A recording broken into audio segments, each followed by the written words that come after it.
Welcome to Philly Fortune Talks with your host, Jake Penny, where the city's brightest minds share the secrets behind their success.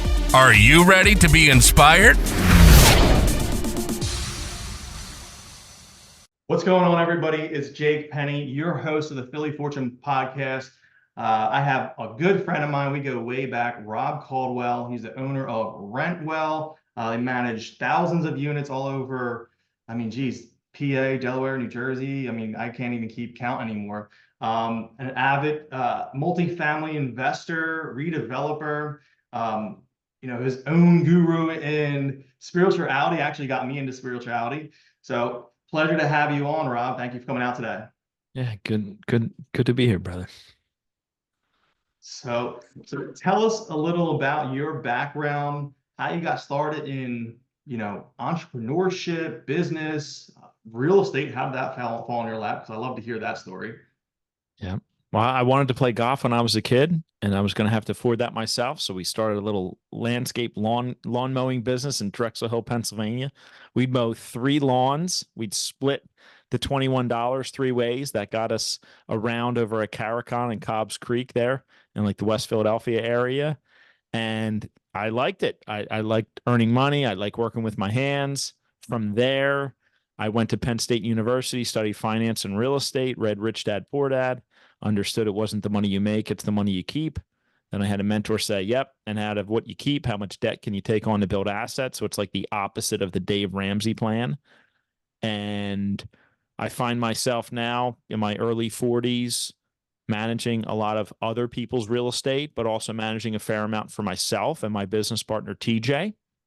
We like, Jake, the 5 to 20 unit value add workforce housing in the suburbs of PA. That's where you mentioned the redevelopment. That's where that comes in, where we buy based upon square footage and the strike price, what we've agreed to with the seller. And then we work with architects and space planners and take our own knowledge to say, what could this building be? What's the highest and best use of it? And then we work the next 6 months to 3 years on redeveloping that building. And then we keep it and we turn it over to Rentwell, who manages it. Right now, we are only in PA. I sold the Maryland office to a business partner, and I sold the Delaware office. And we bought more real estate with it in PA. So we have an office in Pittsburgh and we have an office in Philadelphia for Rentwell. That's awesome, Rob. I love how you said you started landscaping. That's actually where I started at 13 years old. I didn't have any money. So my dad said, hey, you're not going to work minimum wage like your friends. You're going to start creating your own business. So he bought me a bunch of landscaping equipment. He made these flyers. My mom helped me make these flyers on an old ass computer that I wouldn't even know how to use these days. And he told me, go out there, start door knocking. So I got a bunch of lawns, and that's how I got into entrepreneurship, and then eventually evolved into real estate like you. So that's really cool. Similar backgrounds. I didn't play golf though. My dad didn't, totally like golf. So he was like, you're not playing golf. But that's really cool. You're doing something really niche in the real estate market with redevelopment. I don't want to spill the beans to anybody, but what you're doing is awesome.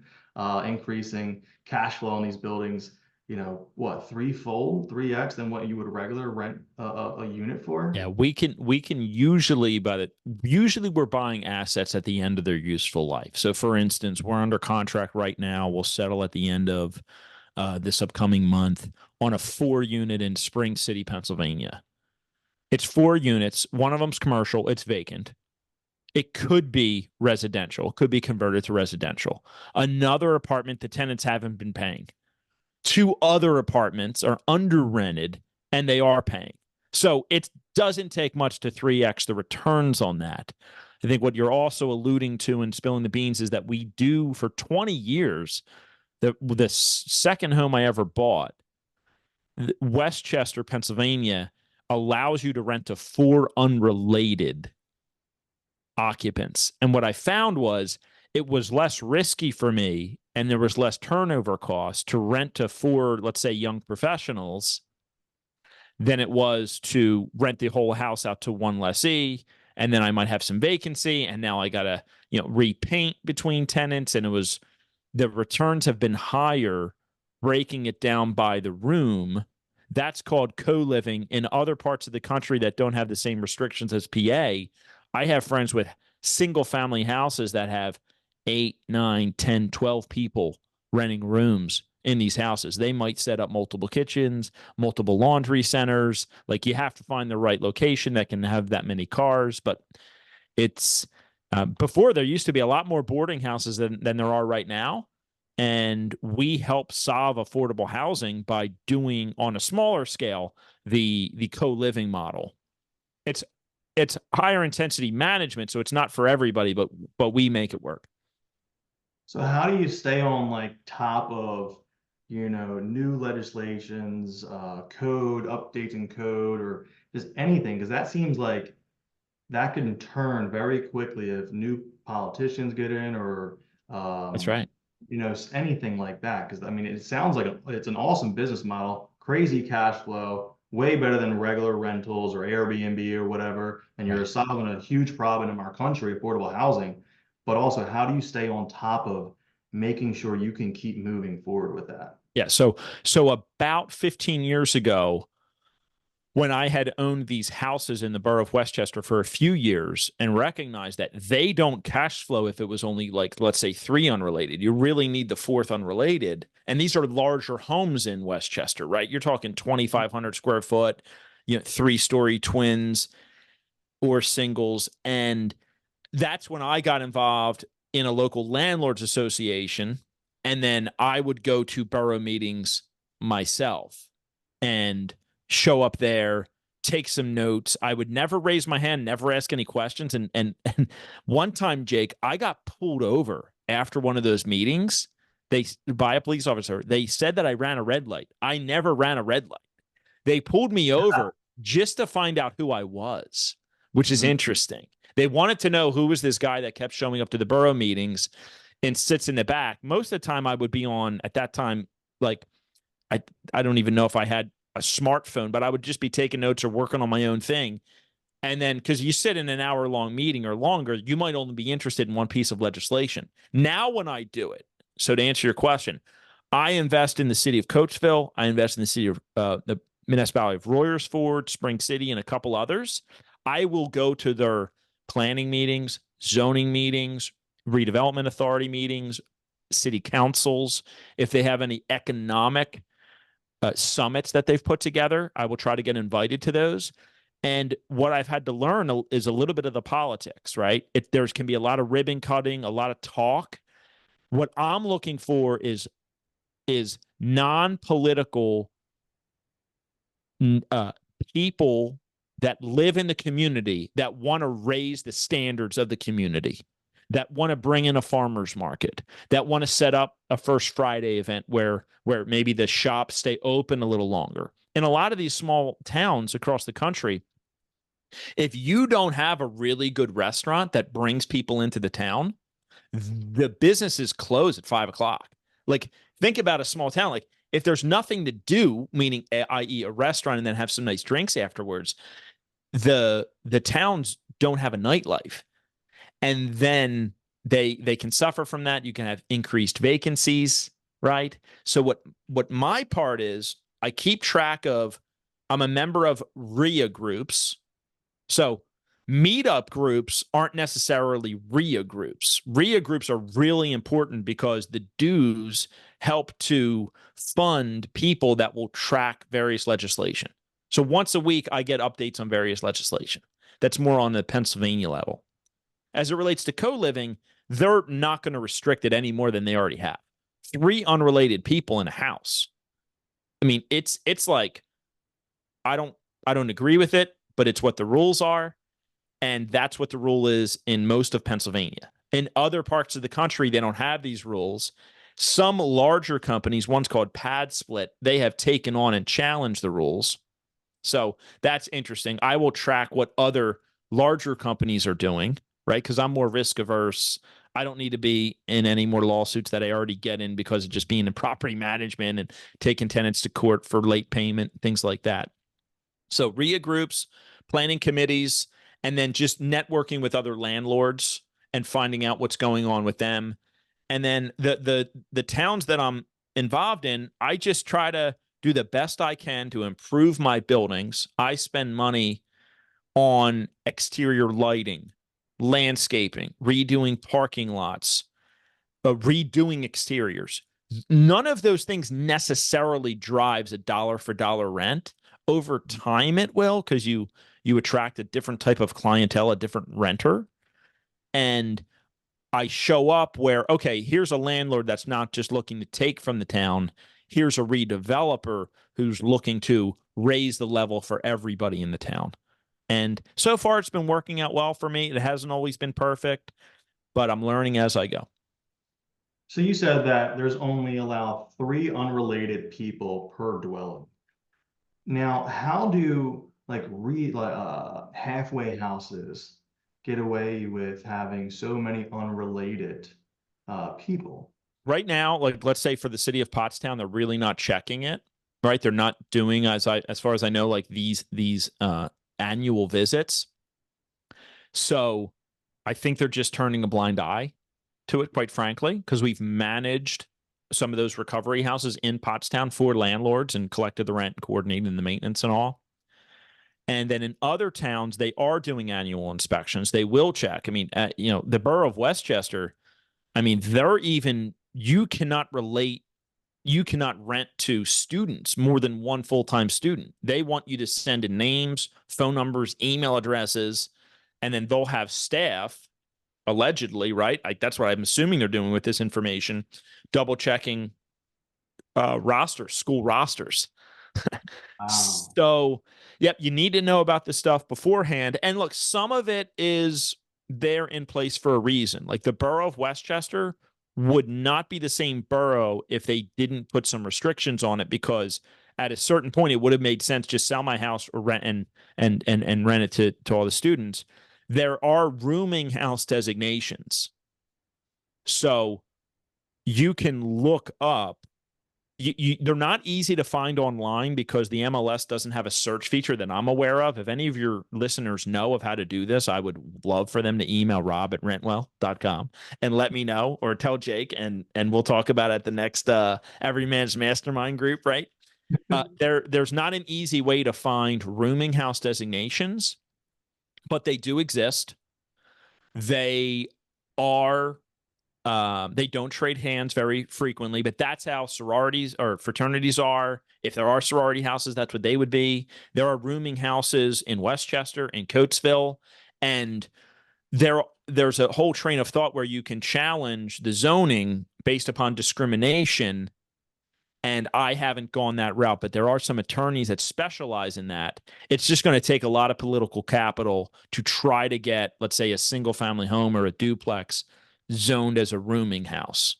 So I tend to just go, tell me what the rules are, let me play the game.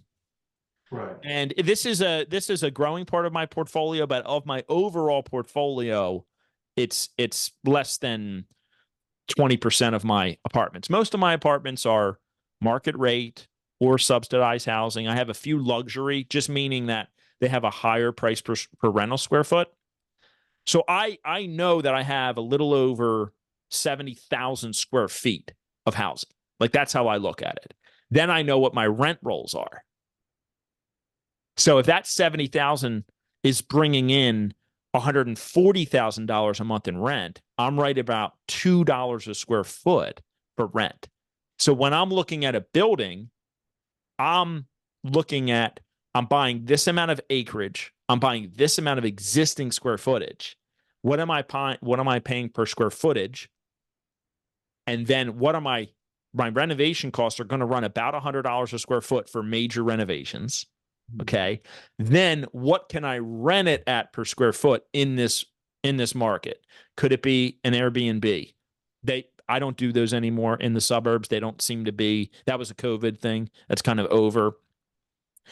Could it be co-living? Could it be more of like the furnished finder, right? Where it's like the traveling nurses. Yeah, that's more for like the city, I think, and not so much in my market. So then it comes down to what's the market rate and what's the Section 8 rate.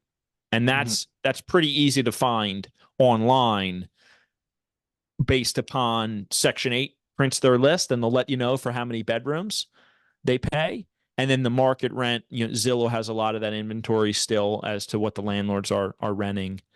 And then it's a matter of, if you're putting in amenities that other properties don't have, then in theory, you should be able to rent for more, like a new parking lot, safe lighting, new exterior. People won't directly associate it with it, but once they get to the property and they feel that vibe and they feel the energy of like a newer build, really it's a newer remodel, then usually I'm breaking some rent records in these towns, because there is a renter that will spend more for a higher quality.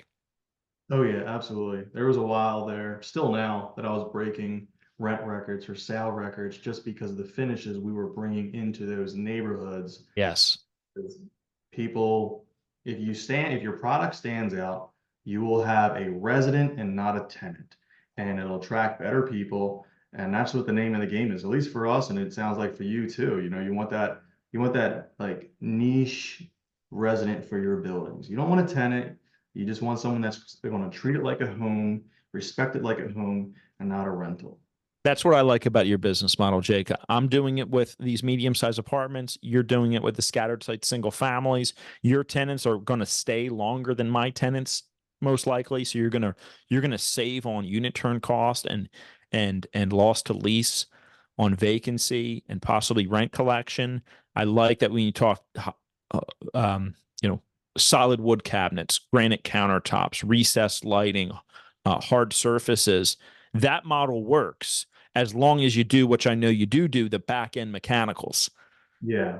So I've managed hundreds of millions of dollars in real estate since 2009.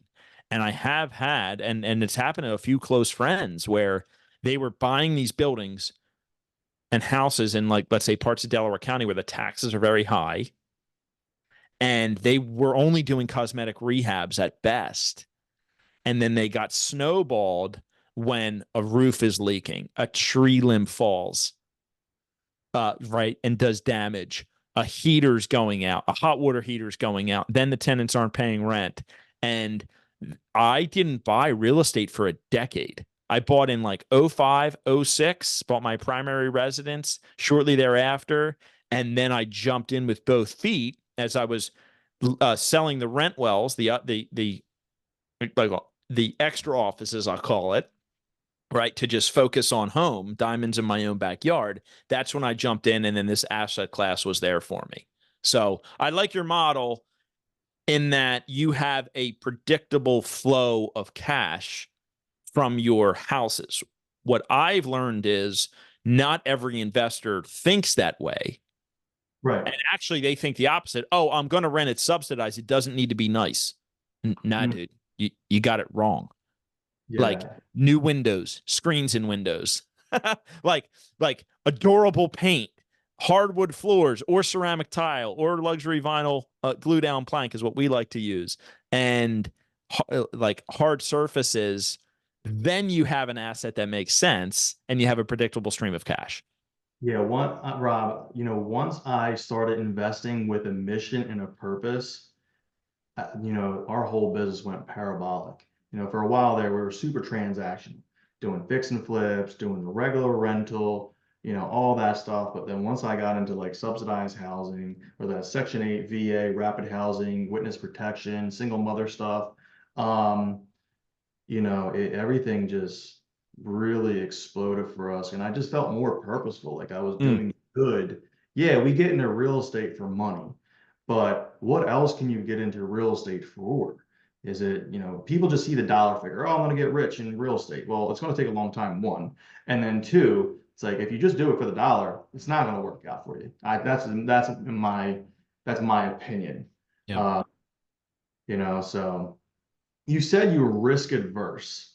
So tell me, how do you deal with taking risk, one? And then has there ever been a time in your life where you just said, you know what, screw it, roll the dice, and you just, went with it and it worked out well? Sure. Most of the better ideas are just downloads literally from the universe while I'm in the shower, or I'm meditating, or I just wake up and I'm just doing some breathing, and it's just like, it's almost not a thought, Jake. It's just boom, here it is. It's like and it just unfolds. So my profile is a daredevil in this software philosophy, hiring practices, and management practices called Culture Index. So I am very much all gas, no brake.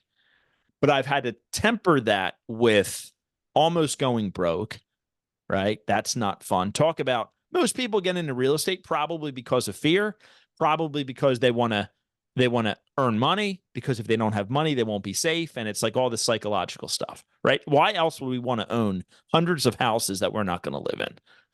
Right. So it's not really that. It's what we think that they're going to provide for us. So I say that I'm pretty risk adverse in that I do have more ideas than I execute upon. I tend to stay very focused on what is base reality. I had an assumption. We invested some capital. What are the actual returns? Like that Ray Dalio, I think maybe it's his third principle of like measure what you actually thought it was going to be. Like take a look at actual versus budget. 99% of my clients don't have budgets for their rental properties. I can't get them to do it. They're not interested most times in sharing it with me. Not sure exactly why. As we build out more of being this medium-sized multifamily expert, we have an asset management program that helps build a budget for the building. So Jake, why I say I'm a little risk averse is that I'm buying one building right now. I'm not buying any more than that because I can't find them because the deals aren't out there for what I'm looking to buy, right? I'm working 3 times as hard for half the amount of leads, and even fewer than that are, pencil for me. So it's just, to some other people, I'm incredibly risky. I have debts. They're all real estate based. I'm okay with it. That's why I made the joke about the Dave Ramsey. He showed up in my Facebook feed. Like people call in, I'm like, wow, Dave would literally like run me off his radio station if I caught him with my challenges. But I'd like to be calculated. We run on EOS as well, that entrepreneur's operating system. So we track a scorecard, and I'm at the point where like my bills are paid. I'm probably set in the next 20 years if our society doesn't collapse from the inside out, and there's still humans renting apartments, and they still want to live between New York City and Washington, D.C., which I really like this area. I think it's a good area. There's not a lot of natural disasters. Right. It has relatively good transit systems, good school systems, access to beaches, access to mountains, access to the capital, access to the largest city in the U.S. I like the positioning of the suburbs of both Philadelphia and in Pittsburgh. And, short of anything completely outside of my control, that's why I would say I'm slightly more risk averse, but I like now I have data and I can make educated decisions based upon my data. Like you said, when your vision and mission got clear, well, you didn't know what your vision and mission were going to be until you tried 10 different things. And some like felt really good in your heart, and others were like, nah, that didn't feel right. Like I don't really want to do that. Right. My brothers lost a lot of money. and then some would get their teeth kicked in, and it's like you got to chalk that up to Pushing to the market. Yeah. You bring me back in a lot on our everyday, every man mastermind calls that we do. Because, I'm always like, I want to go Midwest, yada, yada, start buying that. And you're like, Jake, just focus on what you're good at. Focus on your backyards. Don't just keep scaling. But you have, my God, years of data point on the back end. You're like, what is it? God's eye for real estate investing, right? Because you're on the back end managing thousands and thousands of units over the past, 2 decades or whatever it may be. And it's like you saw all the shit going on 24/7 in different types of assets, different types of property, different types of tenants, different markets. And it's like, all right, now you just, like you said, you didn't buy a building since like, I took a decade off. Yeah, a decade off. And my God, the data points that you have is just crazy. Well, it's very interesting because the client, so for a while, I had a business development guy. Turns out he had another job. And then we get to one of these staff meetings, and I'm like, you signed up one property in January? Are you kidding me? And it was probably like the property that I referred over from one of my buddies, right? So we parted ways with that individual. And I said to my business partner who runs operations, I said, "Give me the ball, dude. Give me the ball. Turn the leads on and send them to me." So now on my website, rentwell.com, there's an orange button that says click for a free consultation. And if you click on an owner or a landlord one, it goes to my calendar lately.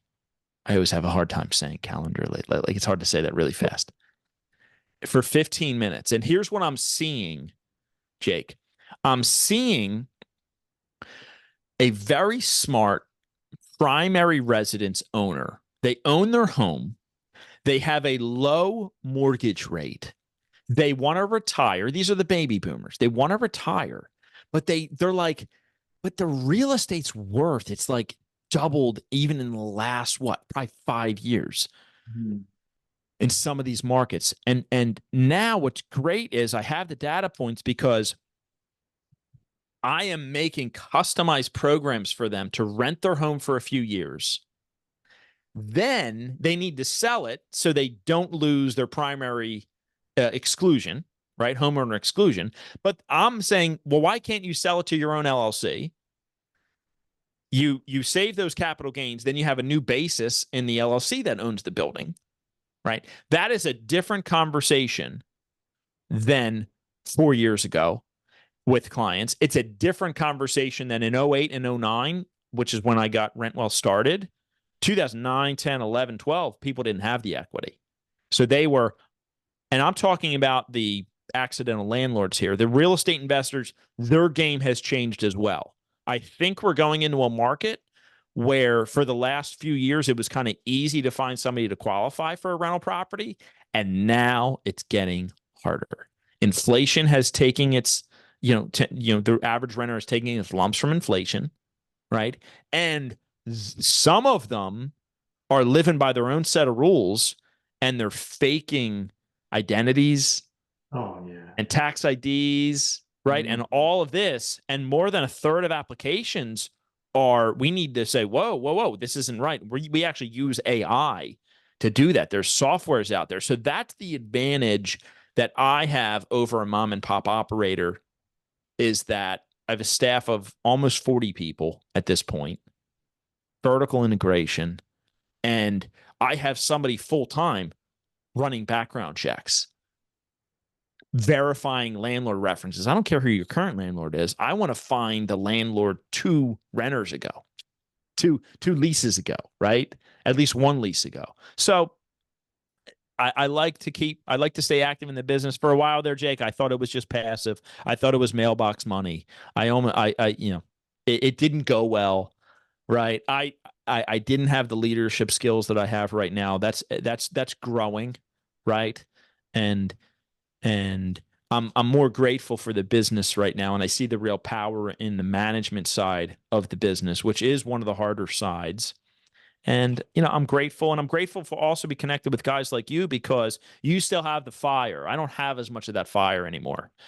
And you have the fire and you're challenging things and you're thinking outside of the box. And that's where it's good. We have this yin and yang going and we talk. I mean, people don't know what every man's mastermind is, but you and I get on a phone call every other week, a Zoom for an hour, and we deep dive into life and all the aspects of life. And I think that's also a competitive advantage that we get to learn from other people.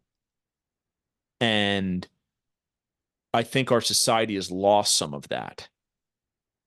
And it's nice that technology through Zoom or through Marco Polo or just old fashioned in person around a campfire can bring that back. Absolutely. And I love it because, I used to go to all these real estate meetups and whatnot. And after a while, it gets old.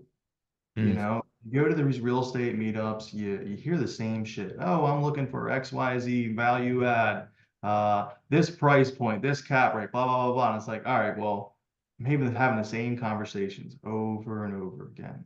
That's what I like about Every Man's Mastermind is it brings people from every single industry that are high performers that have values, ethics. They're excelling in somewhere else that you Yes. not be excelling in your life, and then you're excelling in something else that they're not, and you just come together and boom, you make it happen together.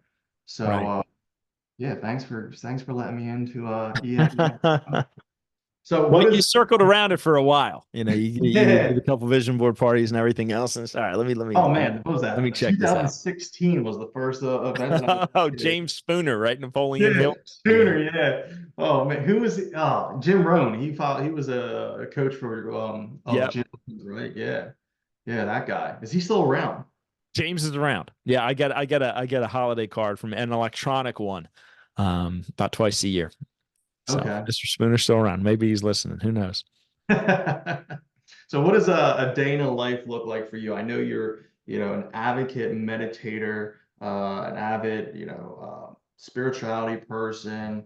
Obviously, you're running a crazy successful business. So you have how many kids? Three, I have maybe? four Four, children. four children. So what does a day in a life look like with Rob Coldwell? You know what, Jake? It's funny is I'm in a season right now where we came out of the winter and a lot of illness went through my home. That's usually not here. And it was all the days were different. And I never knew what the day was going to bring because if one of my children is homesick, that changes everything for us. Right. And I have a special needs daughter named Faith. And if she gets a respiratory virus, man, she can end up in DuPont. Mm. So DuPont Children's Hospital. So I have learned to just let go of what I think my day is going to be like. I have a system called Vision Through Purposeful Action that I still do. And what that means is like, what's my primary goal for the year, business and personal? Then I break it down into some quarterly goals. And I got this really from Pat Croce. He says, have a goal, have a vision, then break it down ultimately into the action items, the tasks, and then make that phone call, knock on that door, like send that email. So I'm very good at like sifting through where do I need to stay focused on? Okay, do that. My average day, perfect day for me, now that we're out of the winter, and everybody's healthy, I get 4 kids off to school. It's 4 kids, 4 different school buses or rides. I on Mondays I do a hatha yoga class, which is wonderful for my mind. A lot of times I'm sitting in the car and I don't want to do it, and I do it anyway because it's good for me. The emails will be there. Do a hatha yoga, then I do another 30 minutes of jacuzzi, cold shower, sauna, and it really sets my week up. And then from there, so I work 7 days a week. Okay. And on the weekends, I work an hour or two to just set up my upcoming week, manage my calendar, talk with my bride. What do we have going on? What are all the kids' activities? I mean, they're in karate, they're in lacrosse, they're in soccer, they're in baseball, they're in, you know, you name it, right? So So I have found it better for me that unless I'm on vacation for like 2 weeks at a time, I kind of stay plugged in and then I keep things moving and I try to exercise and keep the body fluid, which might just be a walk with my shoes off if it's the right temperature and do a little grounding that way. And then once a month, Jake, I go down to the Temple of the Universe for 3 or 4 days in middle of nowhere, Florida, Alachua, Florida, and I go to a man's ashram, which is a fancy word for just a spiritual center called the Temple of the Universe. And this is where I've studied now more like the yogic way, which is we're spiritual beings having a human experience. Don't get caught up too much in the meat suit, your thoughts, your emotions, the personal mind that like makes a mistake and then for the next 2 hours is telling you what a piece of shit you are because you made that mistake. That mind. I've made peace with that mind. Okay. What was the mistake? Well, all that meant it didn't go the way my desired outcome was. Why don't I calm down, breathe, level set my expectations, level set my intentions, right? Then let me go try again and is in alignment with my bigger picture, which for me is to go to God, go back to source, go back to energy. That's what all this that's all this universe is. And it can be really hard. because I have a lot of expectations, Jake. I took my kids to a fair over the weekend. It's in the suburbs of Philadelphia. Some fight broke out in the middle of the fair. When we were growing up, you don't fight in the middle of the fair. You fight in the parking lot or the field outside of the fair. Why? Because you actually were after the fight. You weren't after, mouthing off to some police officer, and now they got to shut the whole fair down. Yeah. And like, I was there with my girls, and I'm like, I just wanted them to have a fair at carnival experience. Is that too much to ask? So that's where the mind, that personal mind, comes in. And that's where, like, the Michael Singer, he wrote Untethered Soul, Surrender Experiment. That's what these yogis are actually talking about. Like, that's why I do the hatha yoga, because I don't want to do it. I do it anyway. I'm in the pose. I'm on some Excel spreadsheet in my mind working through an advanced tax strategy, but I missed 3 cues ago, and the instructor was like, "Hey, Rob, down dog." Okay. Like, that's why I do it. It's to harness the power of the mind, to direct it like a laser beam, and then calm down the personal mind. So then, Jake, I have a lot more energy. Like, I have more energy now at, my early 40s than I did at 17. And that's how you keep up with 4 kids and run 3 businesses. And are they successful? Yeah, look, I haven't missed a payroll. Could they be running better? Yeah. Like, they could be running better. You and I have high standards for ourselves. So we're always looking for that edge. We're creative. This business is our art. So I appreciate you saying that they're successful.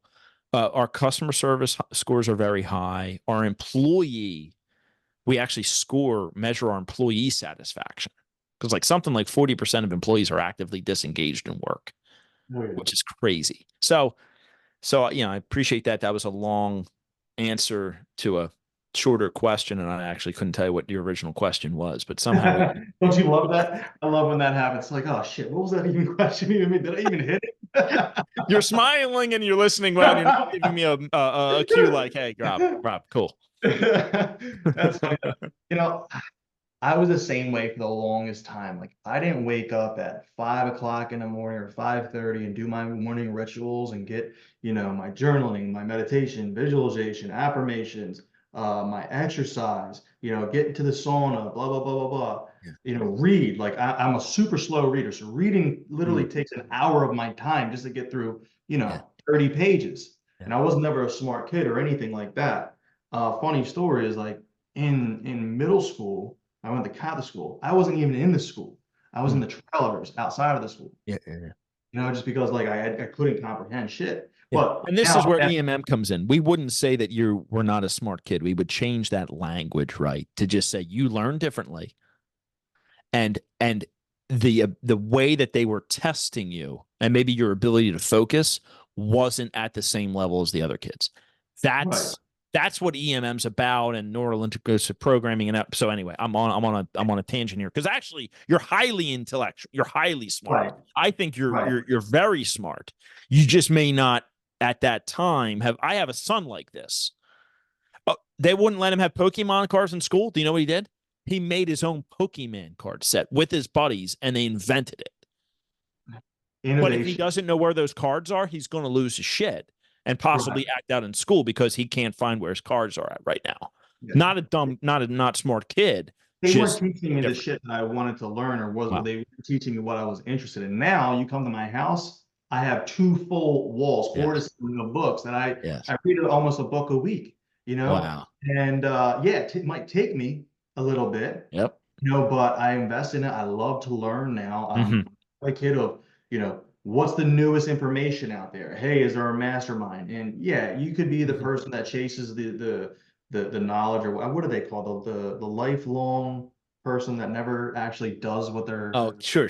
Yeah, that's not you. Whatever that is, but I enjoy it. Yes. And I put it into action. But for the long time, I was just, if I didn't get my day wrong, my morning right, I would just be fucking pissed all day long. Don't talk to me. So I released that, and now it's just like, as it goes, like, I'll let it happen. And now that I'm more well off, we're actually building like a superhuman protocol in our house. They're actually downstairs right now building it out. You know, where there's saunas, cold plunge, PMF mats, red light therapy.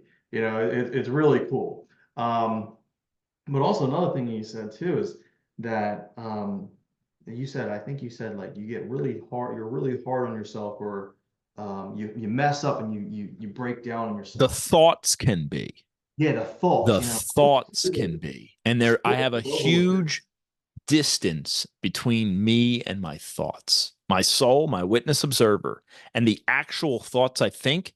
The witness observer is observing the thought. I am not the thought. For a long time, I thought I was the thought. I'm not the thought. You're not the thought. Nobody, no human is the thoughts they think. We don't think, therefore we am. Because there's times where we don't have any thoughts. It's called sleep. But you're still aware that you were sleeping. Right. You've been the same being in there when you were a young child looking at the mirror.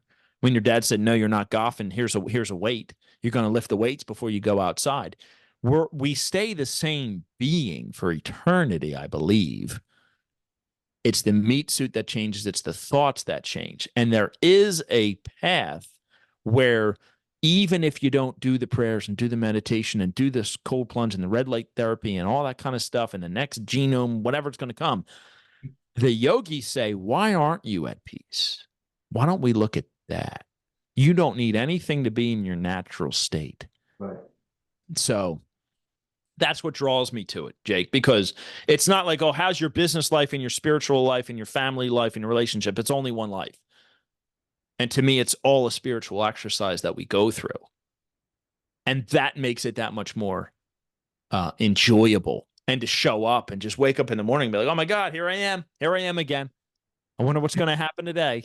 And then you have a lot of energy because your heart's open. And you have the energy. What's going to happen is going to happen. Let's take bull by the horns. And what are we going to do about it? How can we respond? And hopefully from the heart to respond versus the fearful, control, manipulate, manage. That was my life for too long, brother. It was not sustainable. Couldn't be sustained, had to be let go. I couldn't agree more. Trying to be in control 24/7 of outcomes you can't control. Yeah, we think we're the general manager of the universe, man. It's not our role. So, Rob, yes. how do you approach, financial planning?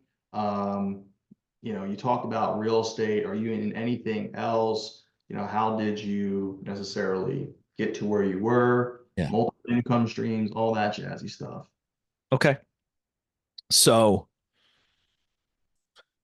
I used to track my personal finances back in the day, like everything I spent. And it was good. And then I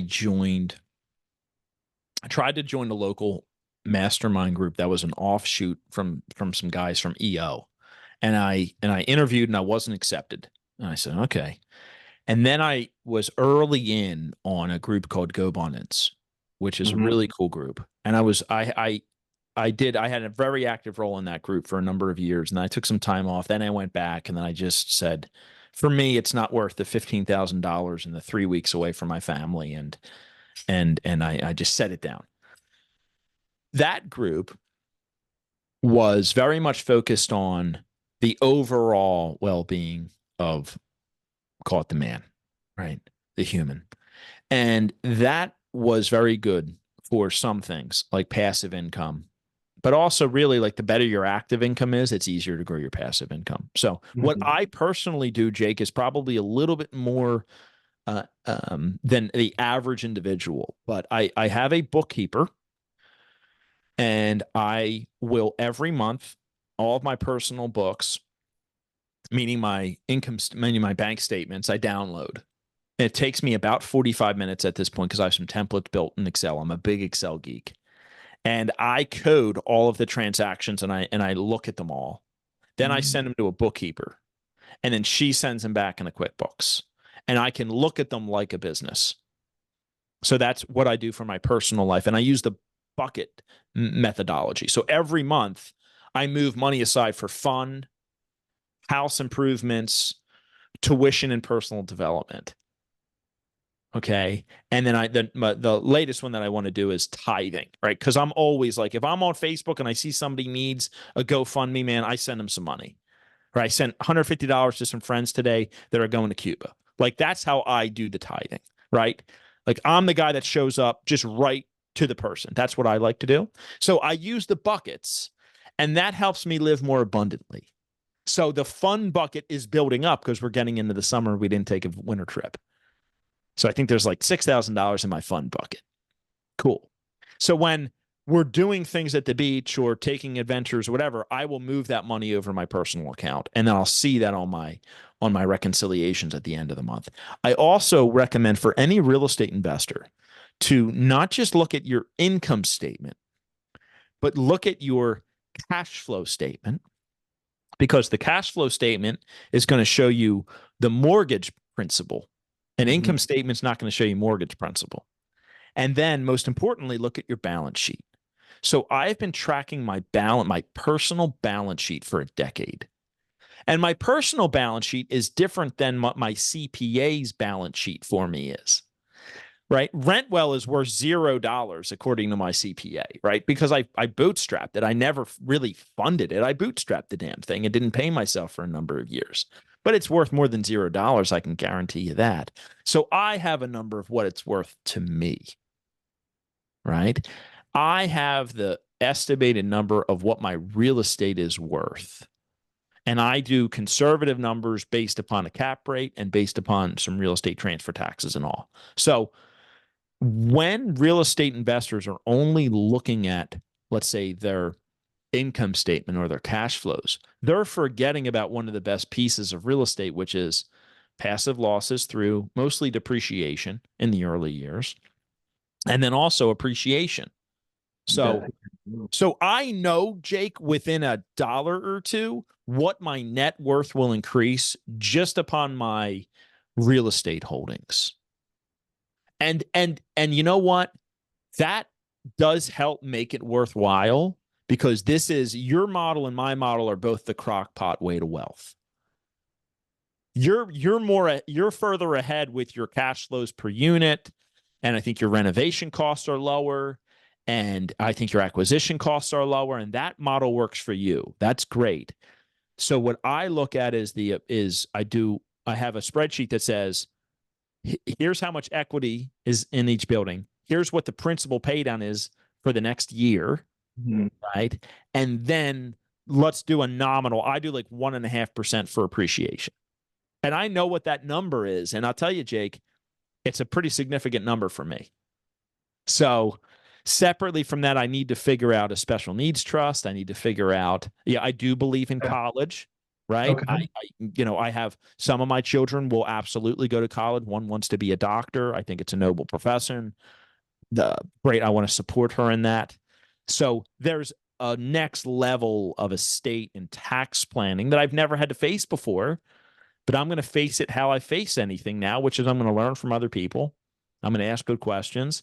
Maybe I'll listen to some podcasts.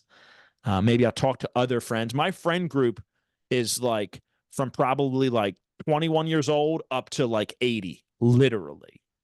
And that's pretty cool. And that's also what technology and the mastermind groups allow for. So, and I put myself out there. Yeah, I'll be vulnerable to say, hey, I'm not sure how I'm going to pay for college. We're doing a private school a little earlier than I thought, and that's used up more capital, but it was the right move. So now what? And then let go and let God, and just keep focusing on the positive and staying realistic. And that's pretty much been my motto, and that's been working for me. Yeah, I'm really, I guess the word is like, I envy you on how granular you got with your spreadsheets on cash flows, inflows, outflows, all that stuff. I've been really wanting to get granular with it, because I've shared it before with you, and that's not even half the stuff that should be going in there. But like you said, you build it to where you have your mortgages amortized to see how much debt pay down you have, see how much depreciation you have, appreciation, all that. And I've been trying to wrap my head, because I love building spreadsheets. Absolutely. Leanna, not so much. And I'm like, don't touch this cell. don't mess it up. Oh, you got to protect it. You got Yeah, I haven't figured out how to protect a cell yet, to. so You can teach protect you the that. cell. But I've been trying to figure that out because Yes. I really want to see that too. It's like, okay, what is my net worth growing every single month from debt pay down and, Yeah. crystal ball appreciation, I call it. Not what I'm acquiring a new building. I want to Yeah. see what it is Yeah. based on, each property, and that would be super cool. Well, I'm sure you're coming to the spring retreat in June, man. So we can look at Yeah. some of the spreadsheets there. And I've looked for this kind of software. I haven't found it anywhere else. I actually went on to some Dave Ramsey groups. There's Dave Ramsey-ish, and I thought that was for like next level, like maybe real estate investor. Because I don't know if you follow this guy, but he's like no debt whatsoever, but like he's worth a gazillion dollars and whatever. I block them on everything. You block them on everything. Got it. So I was out there looking. And so, yeah, a lot of the stuff I've built, it doesn't exist. Some financial planners will have these tools, but some of my stuff is even a little bit more advanced for the on the real estate side than possibly what they're capable of. Maybe not. I mean, I'm talking out of turn here because I've never really tried it, but I like Excel. I think it's good to track it either monthly or quarterly, and then it gives you a sense of how quickly the principal is being paid down, and then also how much cash you should keep on reserves Mhm. for the amount of properties you have or how many LLCs you should have. My business model, I'm buying more buildings in my existing LLCs, so if and when interest rates lower, I qualify for agency debt. Now I'm getting longer term amortizations, fixed rate. Yes, there's a prepayment penalty, but there's no personal guarantee. Like that's going to work well for an estate plan for me. And I'm doing some of this. I'm looking around. I'm looking in at this whole idea of like the whole life policies, super funding them for the infinite banking and all that. But that's going to be a tough sell for me, Jay, because I don't own a single stock bond mutual fund. None of it. Like I own bricks and sticks and service companies Yep. and maybe a vehicle or two. So Yeah, we just did our whole estate planning. We went through Anderson Advisors and Prime Corporate Service. We used a little bit of each company, and it's pretty interesting. And we just did like not a basic level, but to fit our assets, right? And okay. it's much deeper you can go into, which is definitely going to be needed down the line. Um, but it's super cool. They do the special need trust, both of them.